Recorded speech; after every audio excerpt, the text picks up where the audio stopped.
White Noise is Noah Baumbach's latest effort, and it has me certainly conflicted on how I feel about it as a whole. I have enjoyed basically every Baumbach film to date, and this one is the first where I feel nebulous towards it.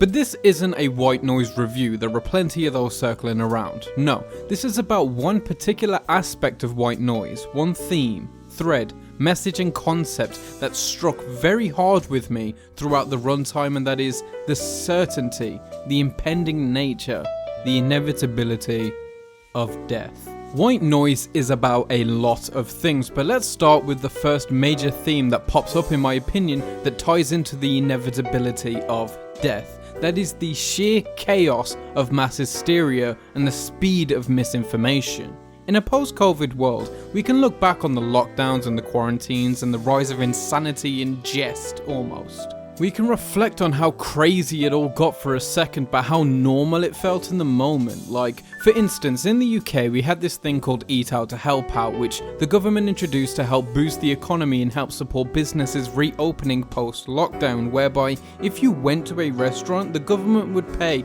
for 50% of that meal. The problem was, the government introduced this scheme before the pandemic was over, so people were going out to eat and getting infected. They were going out, getting a cheap meal on the government and spreading the disease more. It sounds like a fucking Community episode, but it happened. But one of the craziest things that happened during the pandemic was the panic. Panic was at an all-time high, and rightfully so, but the crazy part about the panic is how quickly it died and how instantly we fell back to normality. This happens in White Noise. The black cloud / the airborne toxic event plays a perfect allegory for the pandemic.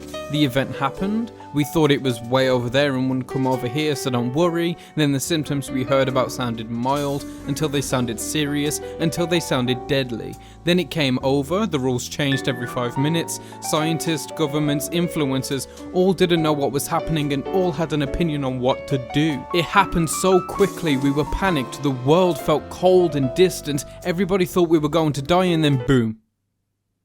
Everybody went back to work, back to the supermarket.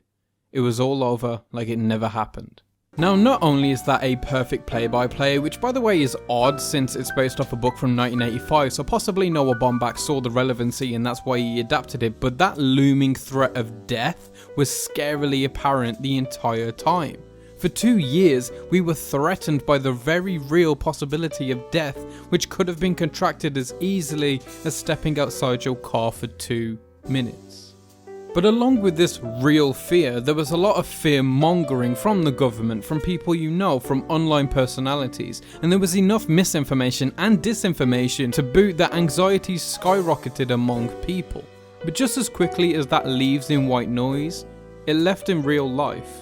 But considering the novel released in 1985 and thinking it's a fairly faithful adaptation, it just goes to show that humans never change. We may think we've evolved since then, but have we?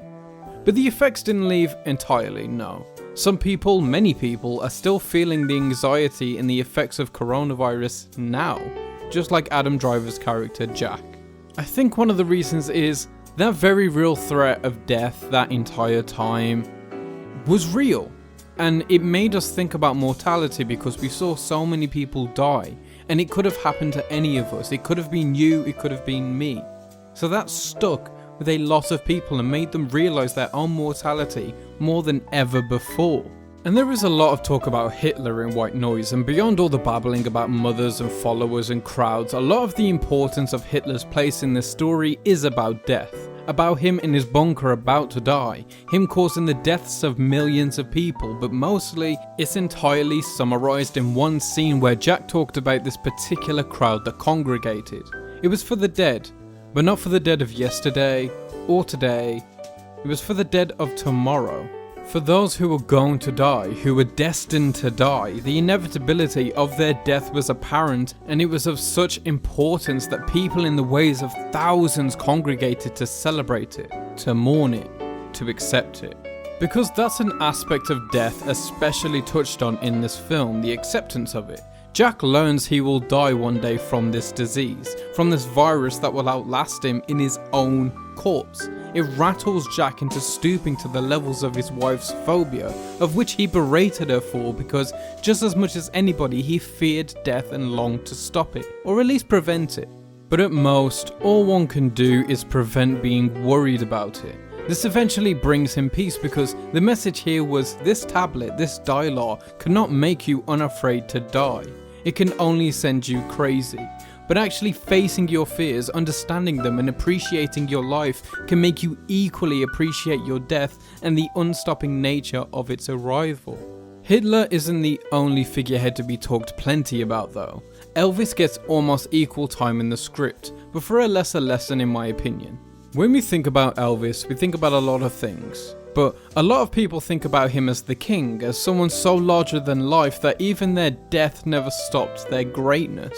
But Elvis is one of those people, one of those artists that I believe were particularly enhanced by their death. Now yes, the story of the toilet and whatnot, that's one aspect of this whole thing, but Elvis died on top.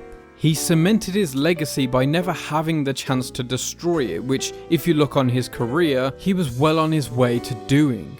He was low in health, his appearance, which he was fawned over for, was deteriorating and his performances were getting worse. But before that became what was attached to his memory, he passed, solidifying his iconography. But another thing to note here is that Elvis was very young in his death, he was 42.